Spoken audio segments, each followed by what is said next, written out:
सितारा अपने मुफाद की खातिर जहांगीर को अपने साथ मिला रही है। जहांगीर भी कुछ कम नहीं है, बल्कि उससे 10 हाथ आगे है। आप जैसा कि देख रहे हैं कि किस तरीके से जलील किया जाता है जीनत को। लेकिन ये चीज़ें ज़्यादा देर तक नहीं चलेंगी, क्योंकि ज़ुबैर की माँ को बहुत जल्द इन सब बातों का एहसास होने वाला है कि जीनत में और सितारा में क्या फ़र्क है। क्योंकि जैसे आप देखते हैं कि सारी खिदमत करने वाली सिर्फ और सिर्फ जीनत ही होती है। और बहुत जल्द ज़ुबैर के दिल में इस चीज़ का एहसास भी पैदा होने वाला है। लेकिन ये चीज़ सितारा देख रही है और सितारा को महसूस हो रहा है कि ऐसा ना हो कि उसके हाथों से हर चीज़ निकल जाए। इसलिए प्लानिंग पे प्लानिंग करती है और ज़ुबैर को वैसे भी कहती है कि मुझे तो समझ नहीं आती कि आखिर आप लोगों ने इस औरत को यहाँ पे रखा क्यों हुआ है। आप इसको जाने के लिए क्यों नहीं कहते हैं।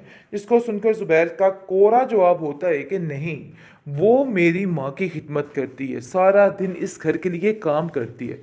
आखिर मैं कैसे उसको जाने के लिए यहाँ से कह दूँ। मैं उसको यहाँ से नहीं भेज सकता, ये काम मेरे लिए बहुत मुश्किल है। अगर मैं भेजना भी चाहूँ तो नहीं भेज सकता, क्योंकि तुम नहीं जानती कि उसने कितनी मेहनत की है इस घर को बनाने के लिए। जिसको सुनकर सितारा बड़ी ही कड़वे अंदाज में बात करती और कहती है कि अच्छा, इसका मतलब है कि आज सितारा बिल्कुल ठीक हो गई और मैं आप लोगों के बारे में ऐसी हो गई।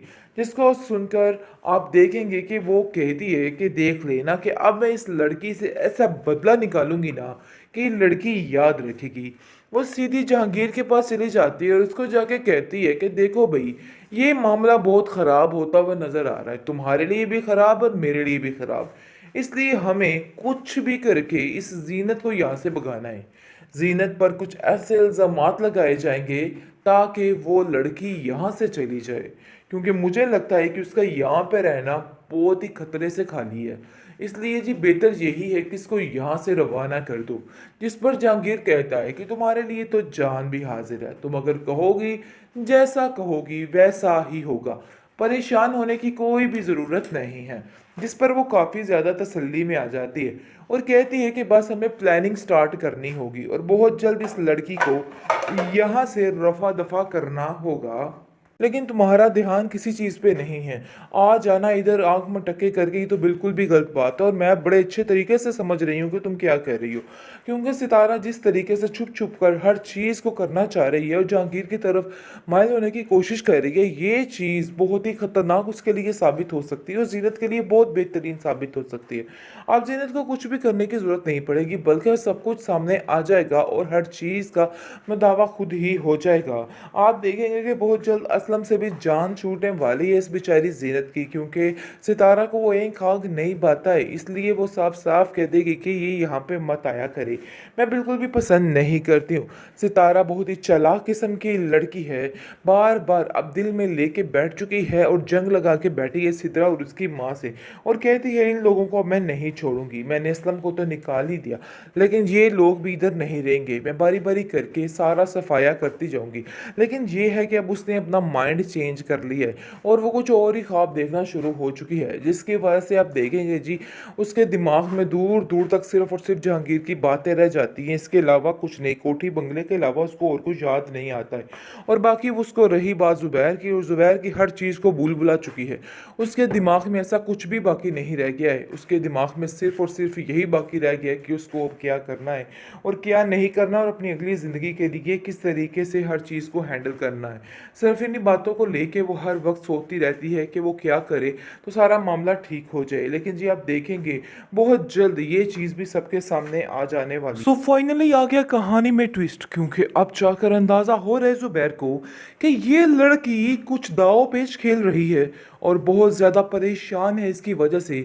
और कहता है कि मुझे साफ साफ बताओ सितारा, कि आखिर मसला क्या है, तुम इस घर में खुश क्यों नहीं हो। हम सब तुम्हें इतना प्यार देते हैं, लेकिन इसके बावजूद तुम पर कोई किसी बात का असर नहीं है। तुम्हें कितनी दफ़ा कहा है कि मेरी माँ को वक्त दिया करो, मैं अपनी माँ के बारे में एक लफ्ज़ भी बर्दाश्त नहीं कर सकता हूँ। जिसको सुनकर वो कहती है कह रहे वाह, इतनी जल्दी रंग ढंग बदलेंगे, मैंने तो सोचा ही नहीं था। मुझे तो यकीन ही नहीं आ रहा कि आप लोग इस कदर घटिया लोग हैं कि अपनी आई पर कुछ भी कर सकते हैं। आगे से आप देखेंगे कि ज़ुबैर कहता है कि मेरी बातों का उल्टा मतलब मत निकालो, मैंने तुमसे साफ सी बात की है और मुझे साफ सुथरा ही जवाब चाहिए। इसलिए बेहतर यही है कि घर के मामलात को भी अब थोड़ा सँभालो। बहुत हो गए चोंचले, बहुत हो गया प्यार मोहब्बत, अब तुम्हें ज़रा घर के पे नज़र रखनी होगी। दूसरी तरफ आप देखेंगे जी बहुत ज़्यादा सिद्रा उस पर गुस्सा है और कहती है कि मुझे समझ नहीं आ रही सितारा कि आखिर तुम क्या कह रही हो? मुझे मामलात कुछ गड़बड़ होते हुए नज़र आ रहे हैं। बे सिद्रा जो कुछ तुमने ज़ीनत के साथ किया है तुम्हारे साथ भी तो वही होगा। आप देखेंगे कि ज़ुबैर से कहती है कि भाईजान इस पे थोड़ा ध्यान दीजिए। मुझे ऐसा लगता है कि मामलात कुछ ठीक नहीं है और ये लड़की कुछ आपको ऐसा ना हो कि कल कला मुसीबत का सामना करना पड़ जाए। और मैं ऐसा बिल्कुल भी नहीं चाहती कि मेरा भाई किसी मुसीबत में फंसे। इसलिए बेहतर यही है कि आप भी ज़रा इस पर ध्यान दें। ज़ीनत घर के काम कर कर के थक चुकी है। अब इसका भी फ़र्ज़ बनता है कि घर के कुछ काम कर ले। जिस पर आप देखेंगे कि ज़ुबैर कहता है कि सिदरा फ़र्ज़ तो तुम्हारा भी बनता है क्योंकि तुम भी इस घर में रहती हो। तुम भी कोई हाथ पाँव मारा करो और काम पे ध्यान दिया करो। मुझे नहीं लगता कि तुम कुछ कर सकोगी। खैर आप देखेंगे कि बहुत ज़्यादा टेंशन में आ चुके हैं सब, क्योंकि अब समझ आ रही है कि कहीं न कहीं दाल में कुछ काला चल रहा है और इस लड़की के दिमाग में कुछ चल रहा है। इसकी चच्ची तो बड़ी परेशान हो चुकी है और सितारा को कहती है कि देखो बीबी, ऐसा ना हो कि कल कल को मसला बना के बैठ जाओ। मैं ऐसा नहीं चाहती हूँ। मैं चाहती हूँ कि तुम अपने घर में सुकून और सुखी रहो। लेकिन तुम्हारे इरादे मुझे कुछ नेक नहीं लग रहे हैं और ऐसा लग रहा है कि अपने पाँव पे तुम खुद कुल्हाड़ी मारने वाली हो। मैं ऐसा बिल्कुल भी नहीं चाहती हूँ। मैं चाहती हूँ कि तुम अपने घर में खुश और आबाद रहो। लेकिन मुझे नहीं लगता कि तुम अपने आप को खुश और आबाद रहने दोगी, क्योंकि मैं समझ चुकी हूँ कि तुम्हारे इरादे वाक़ई में ख़तरनाक हैं। देखो ज़ीनत की तरफ ध्यान दो कि घरदारी पर कितना ध्यान दे रही है, लेकिन तुम्हारा ध्यान किसी चीज़ पे नहीं है। आ जाना इधर आँख मटके करके, ये तो बिल्कुल भी गलत बात है और मैं बड़े अच्छे तरीके से समझ रही हूँ कि तुम क्या कह रही हो। क्योंकि सितारा जिस तरीके से छुप-छुप कर हर चीज़ को करना चाह रही है और जहांगीर की तरफ माइल होने की कोशिश कर रही है, ये चीज़ बहुत ही खतरनाक उसके लिए साबित हो सकती है और ज़ीनत के लिए बहुत बेहतरीन साबित हो सकती है।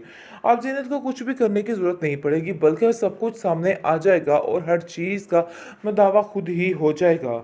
आप देखेंगे कि बहुत जल्द असलम से भी जान छूटने वाली है इस बेचारी ज़ीनत की, क्योंकि सितारा को वो एक आग नहीं भाता है, इसलिए वो साफ-साफ कह देगी कि ये यहाँ पे मत आया करे। मैं बिल्कुल भी पसंद नहीं करती हूँ। सितारा बहुत ही चालाक किस्म की लड़की है। बार-बार अब दिल में लेके बैठ चुकी है और जंग लगा के बैठी है सिद्रा और उसकी माँ से और कहती है इन लोगों को अब मैं नहीं छोड़ूँगी। मैंने असलम को तो निकाल ही दिया, लेकिन ये लोग भी इधर नहीं रहेंगे। मैं बारी-बारी करके सारा सफाया करती जाऊँगी। लेकिन ये है कि अब उसने अपना माइंड चेंज कर लिया है और वो कुछ और ही ख्वाब देखना शुरू हो चुकी है, जिसकी वजह से आप देखेंगे जी उसके दिमाग में दूर-दूर तक सिर्फ़ और सिर्फ़ जहांगीर की बातें रह जाती हैं। इसके अलावा कुछ नहीं, कोठी बंगले के अलावा उसको और कुछ याद नहीं आता है। और बाकी वो उसको रही बात ज़ुबैर की, और ज़ुबैर की हर चीज़ को भूल-भुला चुकी है। उसके दिमाग में ऐसा कुछ भी बाकी नहीं रह गया है। उसके दिमाग में सिर्फ़ और सिर्फ़ यही बाकी रह गया है कि उसको अब क्या करना है और क्या नहीं करना और अपनी अगली ज़िंदगी के लिए किस तरीके से हर चीज़ को हैंडल करना है। सिर्फ़ इन्हीं बातों को लेके वो हर वक़्त सोचती रहती है कि वो क्या करे तो सारा मामला ठीक हो जाए। लेकिन जी आप देखेंगे बहुत